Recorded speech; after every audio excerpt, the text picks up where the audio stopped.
Well, I wonder if you can help me finish a sentence. You've seen this character on a TV show or at a subway stop with a sign that says, "Repent, the..." And with such enthusiasm.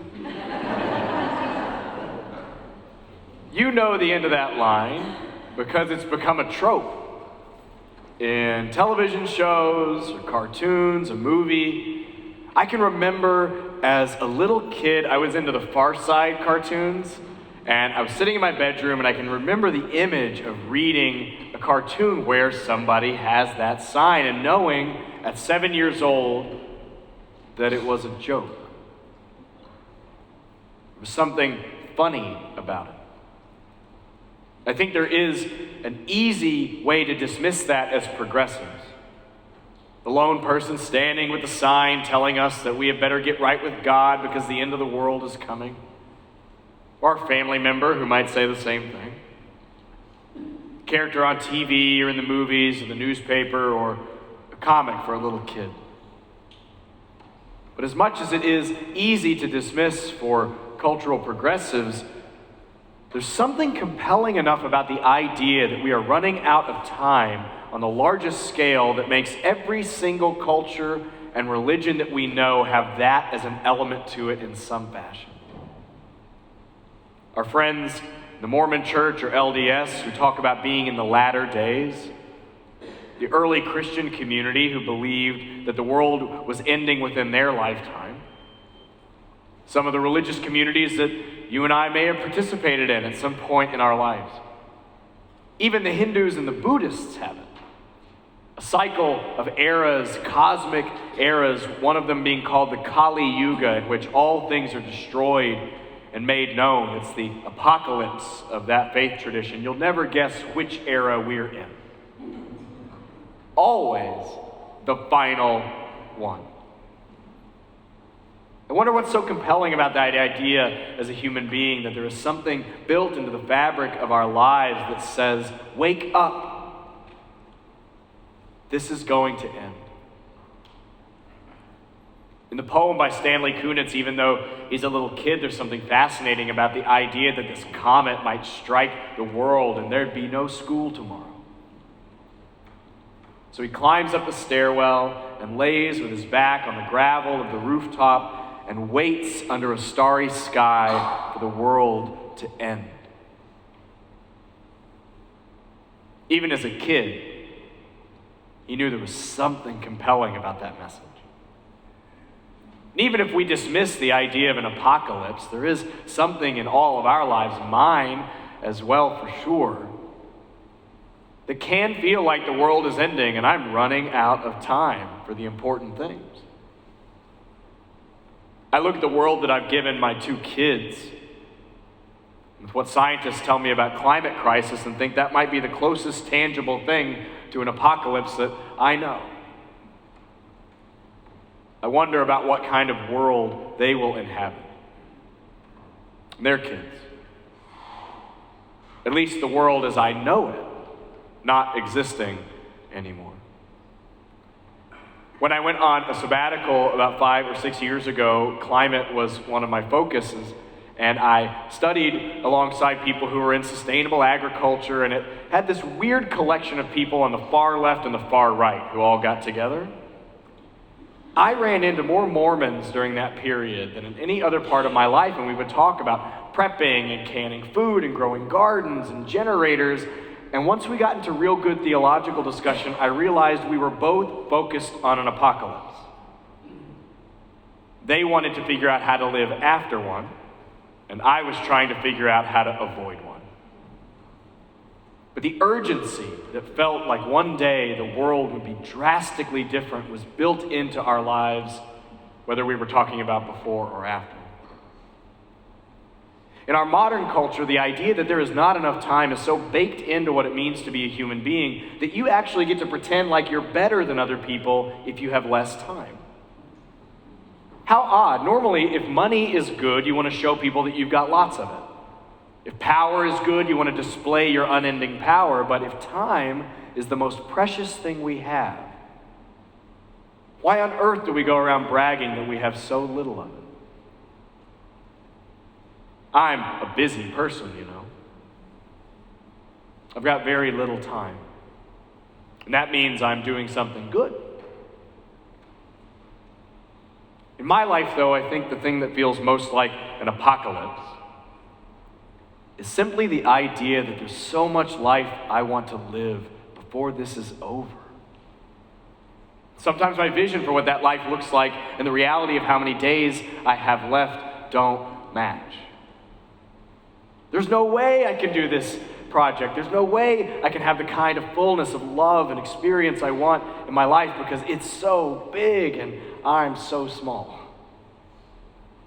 It's really easy to feel like my mistakes last longer than my successes. That those are fleeting, but if I mess up, you're going to hear about it for the rest of my life.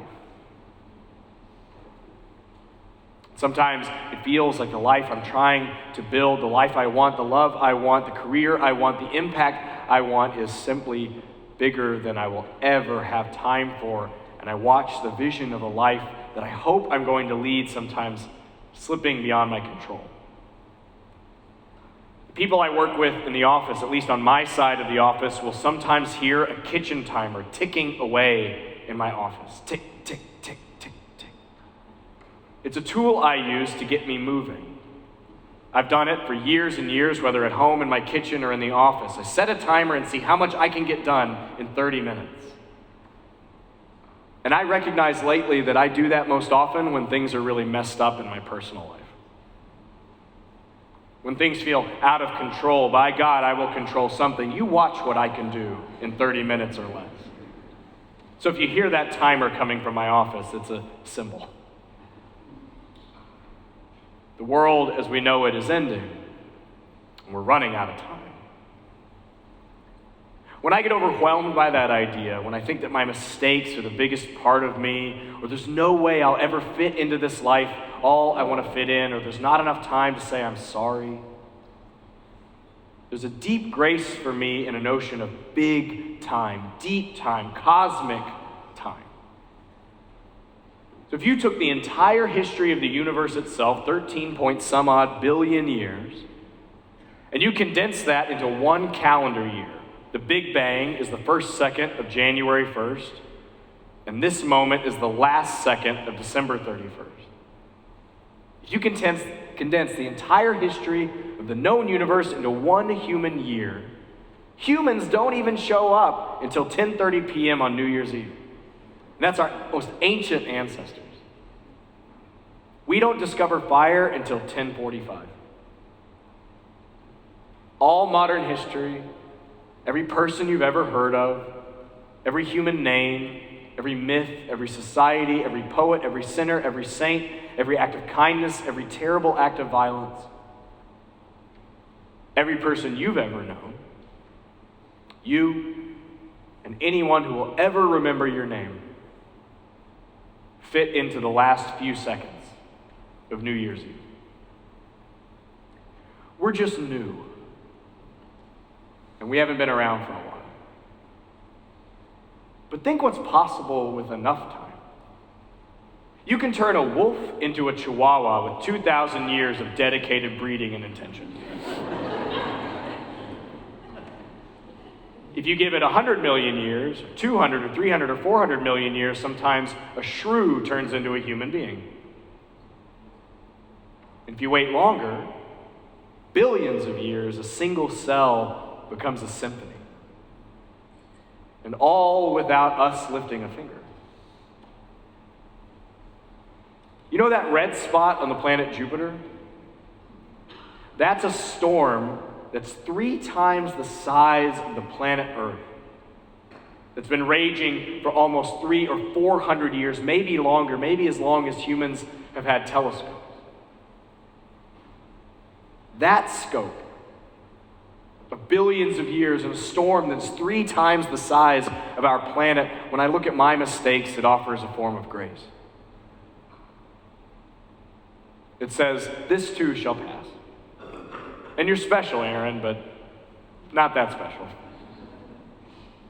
And that your grief, your sadness, your preoccupations, your anger, just like everything else, will eventually be smoothed out in the long view. For me, there's a deep grace in that. And yet, I don't want to miss the good things either. I don't want my joy to be smoothed out in the long cosmic history. I don't want my moments of ecstasy or pride or deep love to be smoothed out. I want them now. And you and I don't live in eras and eons and billions of years of marked history. We measure our days in cups of coffee and kisses and morning commutes and commercial breaks and bedtimes with our kids and work cycles. For those of us who measure time not by billions of years, but by waiting for a loved one to come home at the airport, it's hard to know how to make that eternity show up in the moment and get the most out of this life. That poem, Otherwise, that Reverend Dana read this morning, is by a woman named Jane Kenyon, and she wrote that poem when she was diagnosed with leukemia in her 40s. She was living with her husband, a poet named Donald Hall, and she wrote those words with the full intention of a human being who knew the end was near. I got out of bed on 2 strong legs. It might have been otherwise. I ate cereal, milk, sweet, flawless peach. It might have been otherwise. All morning, I did the work I love. It might have been otherwise. At noon, I lay down with my mate. It might have been otherwise. I had dinner in a table with silver candlesticks. I slept in a room with paintings on the walls and planned another day just like this day. But one day I know, she says, it will be otherwise. There's something that happens when you take that short span of a human life and know that it will be even shorter. Yesterday in the sanctuary, we celebrated the life of a member of our church, Chuck Moore. That was one of his favorite poems. He read it to a group of his friends here in this congregation when he himself was diagnosed with something close to leukemia. I got out of bed on 2 strong legs. It might have been otherwise. I watched in the example of his life what happens when you realize that your days are numbered and live with intention. I watched as friends and family gathered around his bed in a room filled with sunshine and sang to him and held his body and read poetry as he left the world. I had the great honor and blessing of being with him the day before he died and the morning of his death. His wife Margaret and I held his body in his arms. We read that poetry to him. Spoke back to him in words that were clear how deeply he was loved and the impact he had. When I arrived at the house, I remembered that morning while I was making breakfast in my kitchen, I had been saying a poem to myself over and over again while making eggs. I got out of bed on 2 strong legs. It might have been otherwise. I had cereal, milk, sweet, flawless peach. It might have been otherwise. When I got to Margaret, she told me that about 7:30 in the morning she'd been reading poetry to him, his favorite poem. You'll never guess which one. There's something precious and bittersweet that happens when we realize that this does not last forever. And in that span of a human life, I think attention is the thing that makes God visible. Attention is the thing that turns an eternal mystery into a holy moment. Attention is the thing that makes breakfast a sacrament.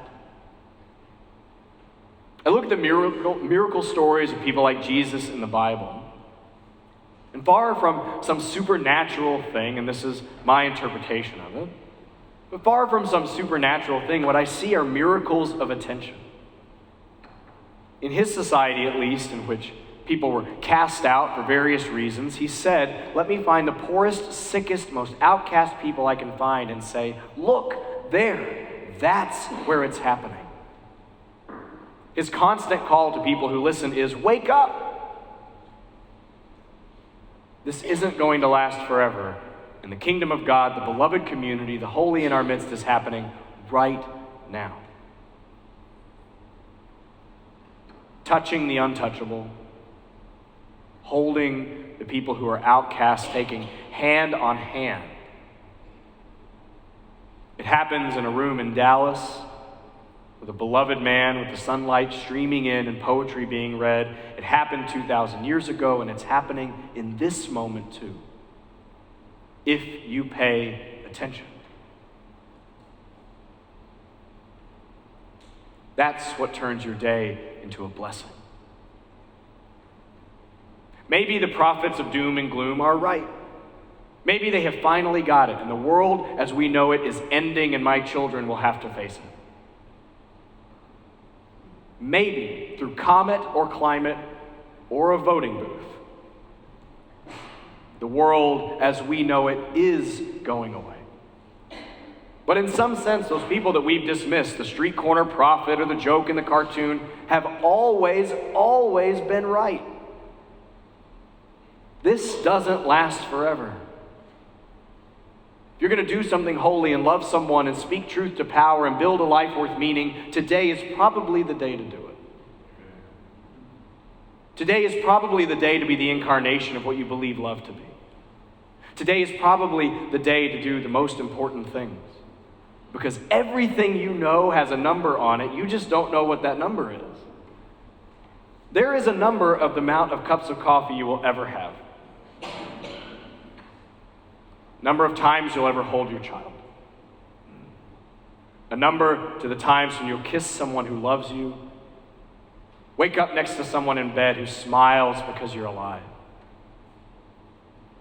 There's a number of times you'll make mistakes. A number of times you'll be late for work. Every single thing. You just don't know what the number is. But you get to decide.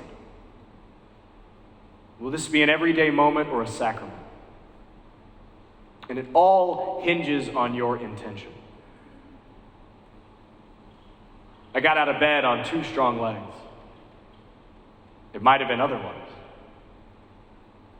I ate cereal, milk, sweet, flawless peach. It might have been otherwise.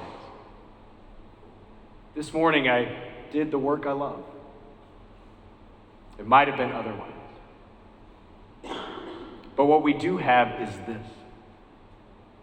A day and a moment that we know is numbered, but a day and a moment that can be filled with joy. What we do have is this. People who look like ordinary human beings sitting next to us in the pews, but they're not. They're temporary, irreplaceable expressions of the universe itself. What we do have is this. Heaven on earth, if we choose to wake up and pay attention and make it so. May it be so in this moment and the next until it is otherwise. Amen.